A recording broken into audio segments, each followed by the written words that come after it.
Le presentamos A Través de la Biblia. Llegamos ahora al capítulo 11. En este capítulo veremos que las quejas y la murmuración del pueblo de Israel desagrada al Señor. Los hijos de Israel ahora parten del monte Sinaí. Los capítulos 11 y 12 de Números cuentan su marcha desde Sinaí hasta Cades. Esta marcha por el desierto debía haber durado solo unos pocos días, para luego haber entrado en la tierra prometida. Pero en lugar de esto, la marcha por el desierto se prolongó por muchos años. Notaremos en este capítulo que cuando se presentaron los problemas, el pueblo comenzó a murmurar. Esta fue cosa seria y tiene algunas lecciones muy importantes para nosotros aquí. Leamos pues el primer versículo de este capítulo 11 de Números, y esperamos, amigo oyente, que usted todavía tenga su Biblia abierta en este libro de Números, como se lo indicamos al principio del programa. Así es que, lea junto conmigo este primer versículo del capítulo 11 de Números. Aconteció que el pueblo se quejó a oídos de Jehová, y lo oyó Jehová, y ardió su ira, y se encendió en ellos fuego de Jehová, y consumió uno de los extremos del campamento. Cada vez que el pueblo se quejaba, la gloria del Señor aparecía. El Señor se disgustó mucho con sus murmuraciones y quejas. Y creemos que el Señor está igualmente disgustado hoy en día, amigo oyente, con muchos de los santos, de los que siempre critican y se quejan de algo. Son aquellos que todo lo ven mal y parece que no hay nada que les agrade. Pero Dios no quiere que sea así, amigo oyente. Él quiere que usted sea un hermano feliz y gozoso. Continuemos pues con los versículos 2 y 3 de este capítulo 11 de Números. Entonces el pueblo clamó a Moisés, y Moisés oró a Jehová, y el fuego se extinguió.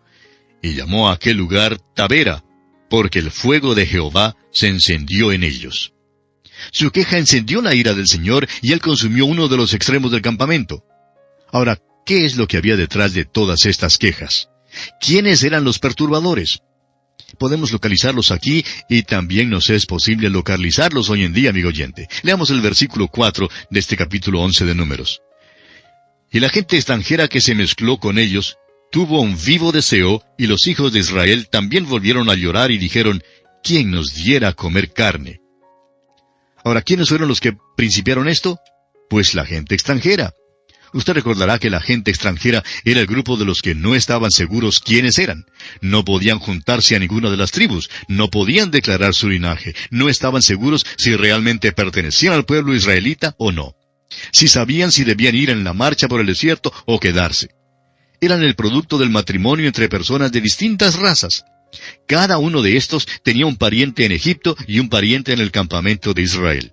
No eran lo suficientemente egipcios como para querer permanecer en Egipto, ni lo suficientemente israelitas como para querer salir en la marcha por el desierto. Hoy en día, nuestras iglesias también se llenan con gente como esa. Quieren mezclarse con los hermanos y van a la iglesia. Quieren aparecer como personas muy morales, disfrutan de un buen sermón, pero luego, durante la semana, andan con el mundo. Son como la gente extranjera de este pasaje. No están muy seguros a dónde pertenecen, no están seguros de su salvación y por tanto no saben su linaje. Quizá usted, amigo oyente, haya descubierto también que los verdaderos perturbadores en la iglesia son precisamente esta gente extranjera. En realidad, acompañan al mundo y al mismo tiempo quieren acompañar a los hermanos. Les gusta asistir a un banquete de la iglesia, pero no les gusta el estudio bíblico. No quieren estar delante en la marcha cerca del arca de Dios. Quieren quedarse atrás porque no están seguros y en cualquier momento pueden tener ganas de volver atrás. No saben lo que creen, nunca están contentos mientras otros se gozan de un tiempo de bendición espiritual. Se sienten incómodos en la iglesia, pero lo curioso es que también se sienten incómodos en el mundo. No les va bien en ninguna parte, son simplemente perturbadores. Ahora, ¿qué cree usted que realmente les hacía falta? Leamos los versículos 5 y 6 de este capítulo 11 de Números. Nos acordamos del pasado que comíamos en Egipto de balde, de los pepinos, los melones, los puerros, las cebollas y los ajos. Y ahora nuestra alma se seca, pues nada sino este maná ven nuestros ojos. Escuche usted lo que dicen que les faltaba. Parece que solo les gustaba comer condimentos, con la excepción del pescado. No se podía pescar en el desierto porque no había ningún lago por allí. Pero se acordaban del pescado que comían allá en Egipto. ¿Cómo le parece a usted? Allí comían todo el pescado que querían. Tanto pescado comían que creemos que en Egipto se cansaban de comer pescado, pero ahora, en el desierto, se acuerdan del pescado. ¿Cómo le parece? Y dice el versículo 4 que tuvieron un vivo deseo. Deseaban las cosas que crecen en la tierra o que crecen debajo de la tierra. Querían las cosas terrenales de este mundo. Y lo lamentable, amigo oyente, es que pronto los hijos de Israel también se contagiaron con este espíritu de queja y por tanto empezaron a llorar junto con la gente extranjera. Esta era como una enfermedad contagiosa que pasaba por todo el campamento. Y antes de mucho, todos comenzaron a llorar acordándose de Egipto. Es interesante ver que lo que les hacía falta no tenía ningún verdadero valor nutritivo en cuanto a las calorías y vitaminas. Eran los condimentos que hacen que la comida tenga buen gusto. Ahora, la comida puede tener buen gusto, pero el que come mucha cebolla y mucho ajo, pues no tiene siempre el aliento y no es muy acogido por los demás. Pero estas eran las cosas que ellos recordaban. Y para el colmo vemos en el versículo 6 que comienzan a quejarse del maná. Tienen maná para comer y este es provisto de una manera milagrosa todos los días, y sin embargo no les gusta. Bueno, sigamos leyendo ahora y veamos lo que dicen los versículos 7 al 9 de este capítulo 11 de Números. Y era el maná como semilla de culantro, y su color como color de bedelio. El pueblo se esparcía y lo recogía, y lo molía en molinos, o lo majaba en morteros, y lo cocía en caldera, o hacía de él tortas. Su sabor era como sabor de aceite nuevo. Y cuando descendía el rocío sobre el campamento de noche, el maná descendía sobre él. El Espíritu de Dios nos explica aquí por segunda vez lo que era el maná. No era una comida monótona, aún más. Era una fuente milagrosa de buena salud. El hecho es que cuando lleguemos al libro de Deuteronomio, notaremos que al seguir marchando por el desierto, sus pies no se hinchaban, no se enfermaban del beriberi porque comían el maná. Ese maná contenía todas las vitaminas que ellos necesitaban. Era el alimento de Dios. Aquel maná les daba una alimentación completa. Y es un cuadro del Señor Jesucristo, quien es todo en todo para nosotros y de la palabra de Dios que revela a Jesucristo. Había varios modos de preparar el maná. Lo podían hornear, freír o moler para hacer pan o torta. La señora de Moisés debe haber guardado el libro de recetas con las diferentes maneras de preparar el maná. Pero el Espíritu de Dios está diciendo aquí que este era un alimento adecuado, una comida maravillosa, y nos está enseñando que los hijos de Israel despreciaron esta comida. Pero bueno, no vamos a sentarnos aquí para decir lo terribles que eran los israelitas. ¿Qué le parece todo esto a usted, amigo oyente? Ese maná habla de Cristo. ¿Cuál es, pues, su opinión en cuanto a Él? ¿Se ha cansado usted de Él alguna vez? ¿Sabe usted, amigo oyente, que algunos miembros de iglesias se cansan del maná? Que dicen que el pastor los domingos solo predica el Evangelio y da una invitación. Muchos son los que se cansan del estudio bíblico. Y creemos que podemos decir que el segmento más grande de la iglesia de hoy en día no quiere el estudio bíblico. Simplemente no lo quieren. Y hoy en día ese es el apuro de la iglesia, el de rechazar el maná. Dios nos ha dado su palabra y debemos comer de ella. El tratar de alimentarse en otro lugar o de otra manera es rechazar el maná que Dios nos ha dado. Veamos ahora la queja de Moisés. Después de esto, hasta Moisés se pone un poquito cansado de esa gente, y tenemos que confesar que simpatizamos con él. Leamos los versículos 10 al 15 de este capítulo 11 de Números. Y oyó Moisés al pueblo que lloraba por sus familias, cada uno a la puerta de su tienda, y la ira de Jehová se encendió en gran manera. También le pareció mal a Moisés. Y dijo Moisés a Jehová, ¿por qué has hecho mal a tu siervo? ¿Y por qué no he hallado gracia en tus ojos que has puesto la carga de todo este pueblo sobre mí? ¿Concebí yo a todo este pueblo? ¿Lo engendré yo para que me digas, llévalo en tu seno como lleva la que cría al que mama a la tierra de la cual juraste a sus padres? ¿De dónde conseguiré yo carne para dar a todo este pueblo? Porque lloran a mí diciendo, danos carne que comamos. No puedo yo solo soportar a todo este pueblo que me es pesado en demasía. Y si así lo haces tú conmigo, yo te ruego que me des muerte, si he hallado gracia en tus ojos, y que yo no vea mi mal. Ahora, ¿se está quejando Moisés? Creemos que sí, amigo oyente. Nos parece que sí, que se está quejando aquí. Moisés no era un hombre perfecto en ninguna forma.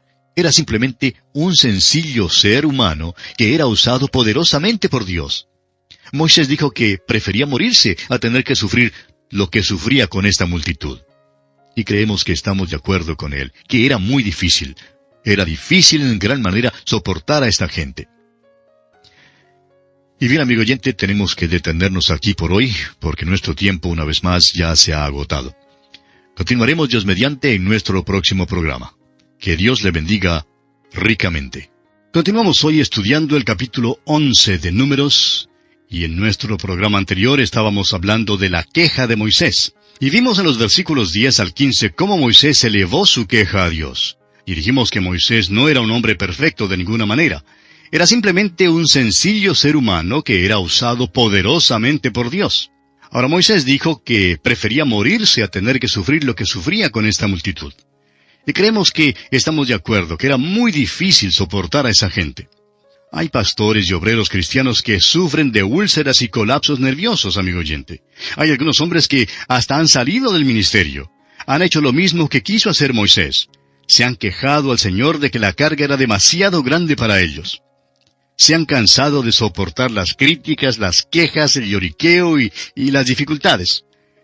Pero veamos ahora en el versículo 16 la respuesta de Jehová para Moisés. Leamos el versículo 16 de este capítulo 11 de Números.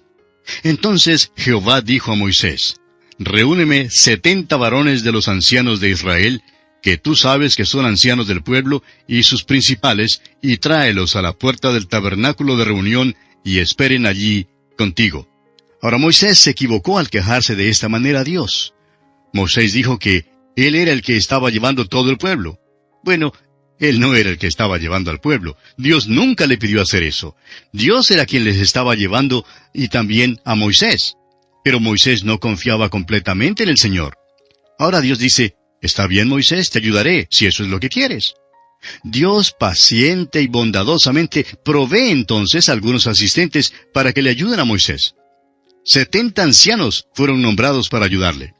A propósito, este grupo de 70 ancianos continuó por toda la historia de Israel. En los tiempos del Señor Jesucristo se llamaba el Sanedrín. Una noche este grupo se reunió y decidió dar muerte al Señor Jesucristo.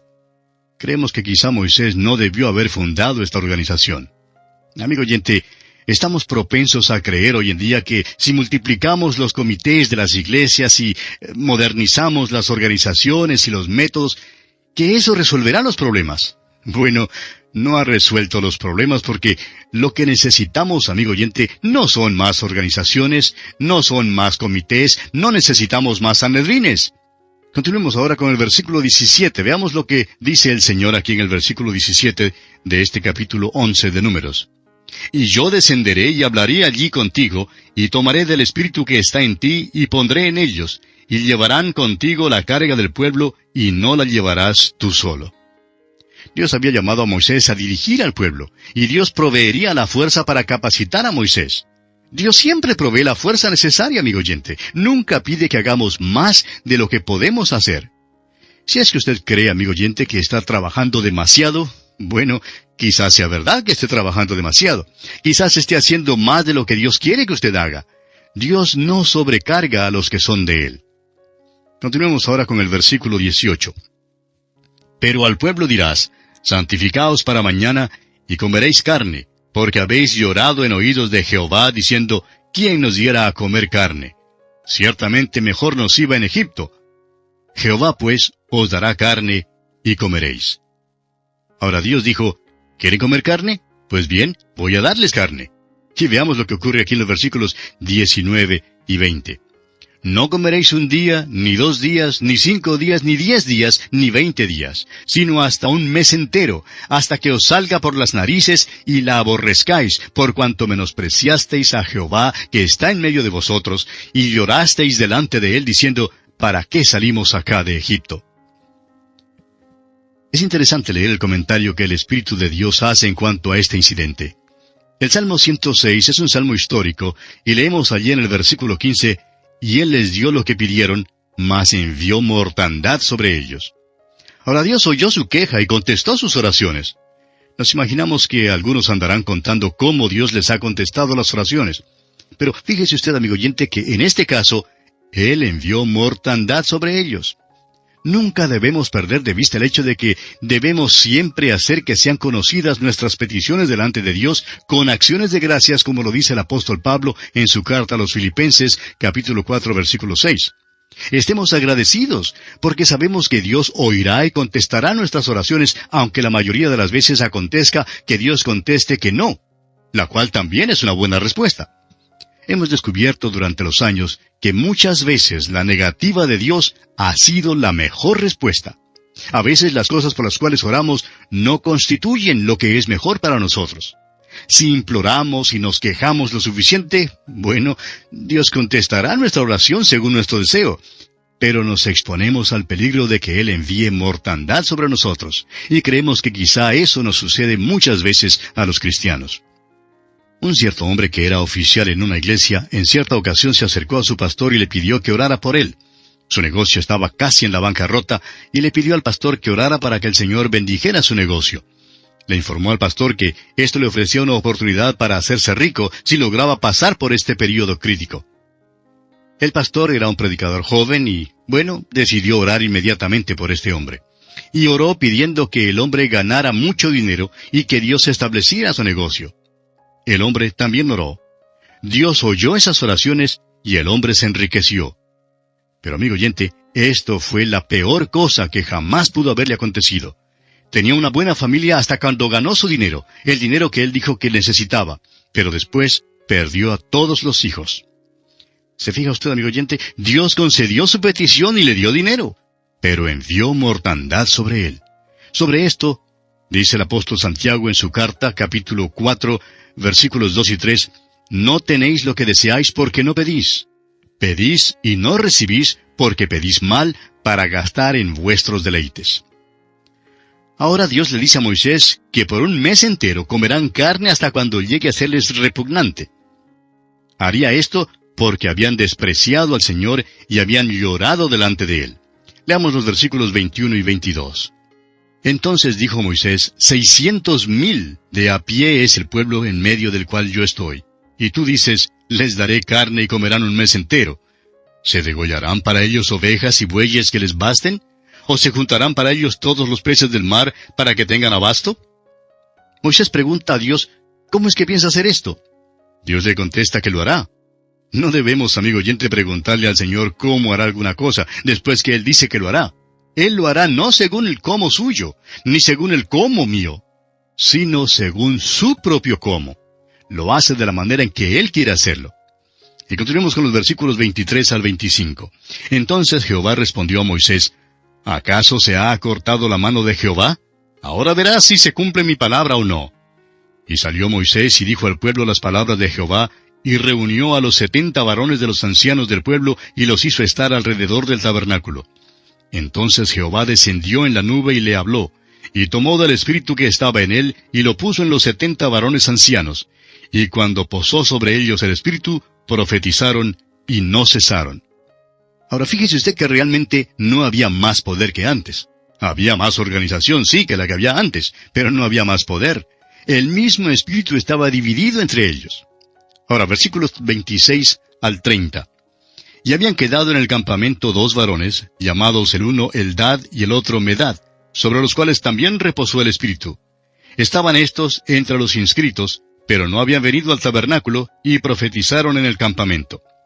Y corrió un joven, y dio aviso a Moisés, y dijo, Eldad y Medad profetizan en el campamento. Entonces respondió Josué, hijo de Nun, ayudante de Moisés, uno de sus jóvenes, y dijo, Señor mío, Moisés, impídelos.